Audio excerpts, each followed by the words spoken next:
ಶ್ರೀ ಗುರುಭ್ಯೋ ನಮಃ. ಹರಿಕಥಾಮೃತ ಸಾರ ಗುರುಗಳ ಕರುಣದಿಂದ ಪಣಿತು ಪೇಳುವೆ ಪರಮ ಭಗವತ್ ಭಕ್ತರಿದನಾದರದಿ ಕೇಳುವುದು. ಕರುಣಾಸಂಧಿಯ 8ನೇ ಪದ್ಯ. ಒಬ್ಬನಲ್ಲಿ ನಿಂತಾಡುವನು ಮತ್ತೊಬ್ಬನಲ್ಲಿ ನೋಡುವನು ಬೇಡುವನೊಬ್ಬನಲ್ಲಿ ನೀಡುವನು ಮಾತಾಡುವನು ಬೆರಗಾಗಿ. ಅಬ್ಬರದ ಹೆದ್ದೈವ ಇವ ಮತ್ತೊಬ್ಬರನ ಲೆಕ್ಕಿಸನು ಲೋಕದೊಳೊಬ್ಬನೇ ತಾ ಬಾಧ್ಯ ಬಾಧಕನಾದ ನಿರ್ಭೀತ. ಚೆನ್ನಾಗಿದೆ ನೋಡಿ. ಪರಮಾತ್ಮ ಒಬ್ಬನಲ್ಲಿ ನಿಂತಾಡುವನು.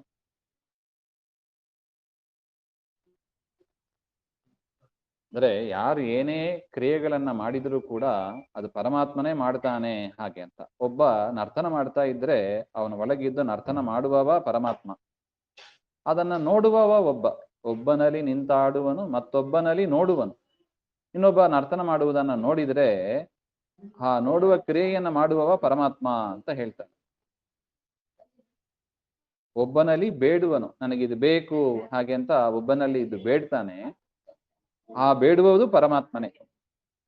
ಮತ್ತು ಒಬ್ಬನಲ್ಲಿ ನೀಡುವನು, ಇನ್ನೊಬ್ಬರಲ್ಲಿ ಇದ್ದು ಕೊಡ್ತಾನೆ, ಇನ್ನೊಬ್ಬರಲ್ಲಿ ಇದು ಕೊಡುವವನು ಕೂಡ ಪರಮಾತ್ಮನೇ ಹಾಗೆ ಅಂತ. ಈ ರೀತಿಯಾಗಿ ಕುಣಿಯೋದು, ನೋಡೋದು, ಕೇಳುವುದು, ಕೊಡುವುದು, ಈ ರೀತಿಯಾಗಿ ಇದು 2-3 ಕ್ರಿಯೆಗಳನ್ನು ಹೇಳಿದ್ದಾರೆ. ಇದು ಉಪಲಕ್ಷಣೆಯ ಜಗತ್ತಿನಲ್ಲಿ ಏನೇನು ಕ್ರಿಯೆಗಳು ಆಗ್ತದೆ ಅದೆಲ್ಲವೂ ಕೂಡ ಪರಮಾತ್ಮ ತಾನು ಒಳಗಿದ್ದು ಮಾಡಿಸ್ತಾನೆ ಹಾಗೆ ಅಂತ. ಮಾತಾಡುವನು ಬೆರಗಾಗಿ, ಮಾತನಾಡೋದು ಮುಂತಾದ ಎಲ್ಲವೂ ಕೂಡ ಪರಮಾತ್ಮೆ ಮಾಡಿಸೋದು. ಅಬ್ಬರದ ದೈವ, ಎಲ್ಲರಿಗಿಂತಲೂ ಸರ್ವೋತ್ತಮನಾದ ಸ್ವಾಮಿ. ಮತ್ತೊಬ್ಬರನ್ನು ಲೆಕ್ಕಿಸನು. ಬೇರೆಯವರು ಏನ್ ತಿಳ್ಕೊತಾರೆ, ಬೇರೆಯವರು ಹಾಗೆಂತ ದೇವರು ನೋಡೋದೇ ಇಲ್ಲ. ಇನ್ನೊಬ್ಬರು ಮಾಡೋದನ್ನ ದೇವರು ಲೆಕ್ಕಿಸೋದೇ ಇಲ್ಲ. ಲೆಕ್ಕಿಸೋದೇ ಇಲ್ಲ ಅಂದ್ರೆ ಏನರ್ಥ? ಯಾರೇನಾರು ಮಾಡ್ಲಿ ಎಂಬ ಅರ್ಥ ಇಲ್ಲ. ಈಗನೇ ನೋಡಿದ್ರು, ಯಾರಿಗೂ ಹೆದರೋದಿಲ್ಲ ಅಂತ ಅರ್ಥ. ಅದು ರಾವಣ ಕುಂಭಕರ್ಣಾದಿಗಳು ಬರಲಿ, ಹಿರಣ್ಯಾಕ್ಷ ಹಿರಣ್ಯಕಶಿಪು ಮುಂತಾದವರು ಬರಲಿ, ಮತ್ತೊಬ್ಬರನ್ನು ಲೆಕ್ಕಿಸ. ಪ್ರಹ್ಲಾದನನ್ನ ರಕ್ಷಣೆ ಮಾಡ್ಬೇಕು ಅಂತ ಇದ್ರೆ ಯಾರೇ ಬರ್ಲಿ ದೇವರು ರಕ್ಷಣೆ ಮಾಡೇ ಮಾಡ್ತಾನೆ. ರಾಮಚಂದ್ರ ಒಂದು ಮಾತು ಹೇಳ್ತಾನೆ, ವಿಭೀಷಣ ಶರಣಾಗತನಾಗಿ ಬರ್ತಾನೆ, ಅವನನ್ನು ಸೇರ್ಸ್ಕೋಬೇಕು ಬೇಡಬಾರ್ದು. ರಾವಣನ ಕಡೆಯಿಂದ ಬಂದವ ಅವನು. ಎಲ್ಲ ಕಪಿಗಳು, ಸುಗ್ರೀವ ಮುಂತಾದ ಎಲ್ಲ ಕಪಿಗಳು ಹೇಳ್ತಾರೆ ಇವನು ಶತ್ರು ಪಕ್ಷದವ, ಸೇರಿಸ್ಕೋಬಾರದು ಹಾಗಂತ. ಆಗ ಪರಮಾತ್ಮ ಒಂದು ಮಾತು ಹೇಳ್ತಾನೆ, ದೈತ್ಯರು ಬಿಡಿ, ದೇವತೆಗಳು ಬ್ರಹ್ಮಾದಿಗಳು ಸೇರಿ ನನ್ನ ಎದುರಿಗೆ ಬಂದು ನಿಂತು ಯುದ್ಧ ಮಾಡಿದ್ರು ಕೂಡ ಎಲ್ಲರನ್ನು ಮಾಡೋದಿಲ್ಲ. ಮಾಡಿದ್ರೂ ಕೂಡ ನಾನು ಎಲ್ಲರನ್ನು ಕೂಡ ಒಣಕೆಯಲ್ಲಿ ಪುಡಿ ಪುಡಿ ಮಾಡುವಂತೆ ಪುಡಿ ಮಾಡಿಬಿಡ್ತೀನಿ. ಅಷ್ಟು ಅಸುರರು ಸೇರಿ ಬಂದರೂ ಕೂಡ ನಾನು ಪುಡಿ ಮಾಡಿಬಿಡ್ತೀನಿ. ಹಾಗಿರುವಾಗ ಈ ಒಬ್ಬ ವಿಭೀಷಣ ಅಸುರ ಪಕ್ಷದವ ಅಂತ ಹೇಳಿ ನಾನು ಅವನನ್ನ ನಿರಾಕರಣೆ ಮಾಡೋದಿಲ್ಲ. ಯಾಕೆ? ನನ್ನ ಸಂಕಲ್ಪ ಇದೆ, ಯಾರು ನನಗೆ ಶರಣಾಗತರಾಗ್ತಾರೆ ಅವರನ್ನ ರಕ್ಷಣೆ ಮಾಡೋದು ಅಂತ ನಾನು ಒಂದು ಪ್ರತಿಜ್ಞೆ ತೊಟ್ಟಿದ್ದೀನಿ. ಶರಣಾಗತನಾಗಿದ್ದಾನೆ ಹಾಗೆ ಅಂತ ರಾಮಚಂದ್ರ ಹೇಳುವ ಮಾತು ಬರ್ತದೆ ರಾಮಾಯಣದಲ್ಲಿ. ಆ ರೀತಿಯಾಗಿ ದೇವರು ಒಬ್ಬರನ್ನು ಲೆಕ್ಕಿಸನು. ಯಾರು ಏನು ದೇವರ ಭಕ್ತರಾಗಿ ಇದ್ಬಿಟ್ರೆ ಸಾಕು, ಪರಮಾತ್ಮ ಎಲ್ಲ ಟೇಕ್ ಕೇರ್, ಯೋಗಕ್ಷೇಮಂ ವಹಾಮ್ಯಹಂ ಅಂತ ಹೇಳ್ತಾನೆ. ಒಬ್ಬನೇತ ಬಾಧ್ಯ ಬಾಧಕನಾಹ ನಿರ್ಭೀತ. ನೋಡಿ, ನಿರ್ಭೀತವನ್ನ ಅಲ್ಲೇ ಹಚ್ಕೋಬೇಕು. ದೇವರಿಗೆ ಯಾವ ಭಯವೂ ಇಲ್ಲ, ಯಾರಿಂದಲೂ ಭಯ ಇಲ್ಲ ಅಂತ ಪರಮಾತ್ಮ ನಿರ್ಭೀತ ಅಂತ ತಿಳ್ಕೊಂಡ್ರೆ ಸಾಕು, ನಮ್ಮ ಭಯ ಎಲ್ಲ ಹೋಗ್ತದೆ. ಯಾಕೆ?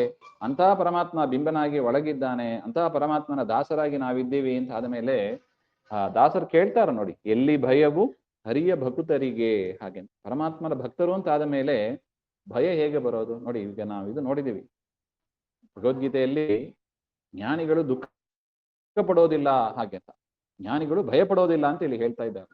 ನಿರ್ಭೀತ, ಯಾಕೆ? ಪರಮಾತ್ಮ ಹಾಗಿದ್ದಾನೆ. ಪರಮಾತ್ಮನ ಪ್ರತಿಬಿಂಬ ಅಂತ ನಾವೆಲ್ಲ ಪರಂಪರೆಯಾಗಿ ಪ್ರತಿಬಿಂಬ ಅಂತ ಆದ ಮೇಲೆ ನಾವು ಕೂಡ ಹೆದರಬಾರದು ಹಾಗೆಂಬ ಒಂದು ವಿಚಾರ. ಅದಕ್ಕಾಗಿ ಗುರುಗಳು ಈ ವಿಚಾರವನ್ನ ತಿಳಿಸಿಕೊಡ್ತಾ ಇದ್ದಾರೆ. ಒಬ್ಬನೇತ ಬಾಧ್ಯ ಬಾಧಕ. ಬಾಧ್ಯ ಅಂದ್ರೆ ಬಾಧಿಸಲು ಯೋಗ್ಯನಾದವ. ಬಾಧಕ, ಈಗ ಅಗ್ನಿ ಸುಡುತ್ತದೆ ಹಾಗೆ ಅಂದ್ರೆ ಸುಡುವವನು ಪರಮಾತ್ಮನೇ, ಸುಡುವ ವಸ್ತುವು ಕೂಡ ಅಂದ್ರೆ ಸುಟ್ಟೋಗುವ ವಸ್ತುವು ಕೂಡ ಪರಮಾತ್ಮನೇ ಹಾಗೆ ಅಂತ ಅರ್ಥ. ಶರೀರ ಸುಟ್ಟೋಗ್ತದೆ, ಒಳಗೆ ಪರಮಾತ್ಮ ಇಲ್ಲವಾ? ಪರಮಾತ್ಮ ಒಳಗಿದ್ದಾನೆ. ಬಾಧ್ಯ ಅಗ್ನಿ ಒಳಗೂ ಪರಮಾತ್ಮ ಇದೆ, ಅಗ್ನಿ ಒಳಗೂ ಪರಮಾತ್ಮ, ಸುಟ್ಟೋಗುವ ಈ ಶರೀರದಲ್ಲೂ ಪರಮಾತ್ಮ. ಬಾಧ್ಯ ಬಾಧಕ ಹಾಗೆ. ಅಕ್ಕಿ ಒಳಗೂ ಪರಮಾತ್ಮ,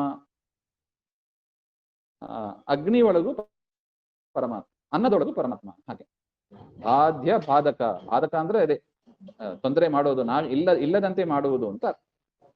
ಬಾಧ್ಯ ಅಂದ್ರೆ ಇಲ್ಲದಂತೆ ಆಗುವುದು ಅಂತ ಅರ್ಥ. ಅಕ್ಕಿ ಬೆಂಕಿ ಬಂತು, ಬಟ್ಟೆ ಸುಟ್ಟೋಯ್ತು, ಬೆಂಕಿ ಬಂತು, ಬಟ್ಟೆ ಸುಟ್ಟೋಯ್ತು. ಬಟ್ಟೆ ಒಳಗೂ ದೇವರು, ಅಗ್ನಿಯಲ್ಲೂ ದೇವರು. ಆದರೂ ಕೂಡ ದೇವರಿಗೆ ಇದರ ಯಾವ ಲೇಪವೂ ಇಲ್ಲ ಹಾಗೆ. ಇದು ಪರಮಾತ್ಮನ ಬಗ್ಗೆ ನಾವು ತಿಳ್ಕೊಳ್ಬೇಕಾದ ಮುಖ್ಯವಾದ ವಿಚಾರಗಳು ಇದು. ಜಗತ್ತಿನಲ್ಲಿ ಎಲ್ಲ ಕಡೆ ಪರಮಾತ್ಮ ಇದ್ದಾನೆ ಹಾಗೆ ಅಂತ ಆದ ಮೇಲೂ ಕೂಡ ದೇವರಿಗೆ ನಾಶ ಆಗೋದಿಲ್ಲವಾ? ಒಂದು ಮನೆ ಸುಟ್ಟೋದ್ರೆ ಮನೆಯಲ್ಲಿ ಇರುವ ಎಲ್ಲಾ ಪದಾರ್ಥಗಳು ಸುಟ್ಟೋಗ್ತದೆ. ಅದೇ ತರ ದೇವರು ಶರೀರದಲ್ಲಿ ಇದ್ದಾನೆ ಅಂತ ಆದ ಮೇಲೆ ಶರೀರ ನಾಶ ಆದಾಗ ದೇವರು ನಾಶ ಆಗಬೇಕಲ್ಲವಾ? ಮುಖ್ಯ ಪ್ರಮೇಯ ಇದು, ಮುಖ್ಯ ವಿಚಾರ ಇದು. ಶರೀರ ನಾಶ ಆದಾಗಲೂ ದೇಹ ನಾಶ ಆದರೂ ಕೂಡ ಪರಮಾತ್ಮ ನಾಶ ಆಗೋದಿಲ್ಲ. ಯಾಕೆ? ಅವನು ಅದರ ಲೇಪ ಇಲ್ಲದವ ಹಾಗೆ. ಪ್ರಕೃತಿಯ ಲೇಪ ದೇವರಿಗೆ ಇಲ್ಲ. ಯಾವ ಪ್ರಕೃತಿಯೂ ಕೂಡ ದೇವರನ್ನ ಏನು ಮಾಡುವ ಸಾಮರ್ಥ್ಯ ಇರೋದಿಲ್ಲ ಹಾಗೆ. ಮತ್ತೆ ಆ ಪ್ರಕೃತಿ ಒಳಗಿದ್ದು ಎಲ್ಲ ಕೆಲಸವನ್ನ ಮಾಡುವವ ತಾನೇ, ಬಾಧ್ಯ ಬಾಧಕ ಹಾಗೆ. ಅಗ್ನಿಯೂ ಅವನೇ, ಸುಡುವ ವಸ್ತುವು ಅವನೇ ಹಾಗೆ, ಸುಟ್ಟೋಗುವ ವಸ್ತು ಅವನೇ ಹಾಗೆ. ಇದು ಈ ಒಂದು ವಿಚಾರ. ಅದರಿಂದ ಎಲ್ಲದರಲ್ಲೂ ಇದ್ದು ಪರಮಾತ್ಮನೇ ಮಾಡ್ತಾನೆ ಎಂಬ ಒಂದು ವಿಚಾರವನ್ನ ಗುರುಗಳು ಇಲ್ಲಿ ಸುಂದರವಾಗಿ ತಿಳಿಸಿಕೊಟ್ಟಿದ್ದಾರೆ ಅಂತ ಹೇಳ್ತಾ ಶ್ರೀಮಧ್ವಾಂತರ್ಗತ ಶ್ರೀಕೃಷ್ಣ ಅರ್ಪಣಮಸ್ತು. ಶ್ರೀ ಹರೇ ನಮಃ.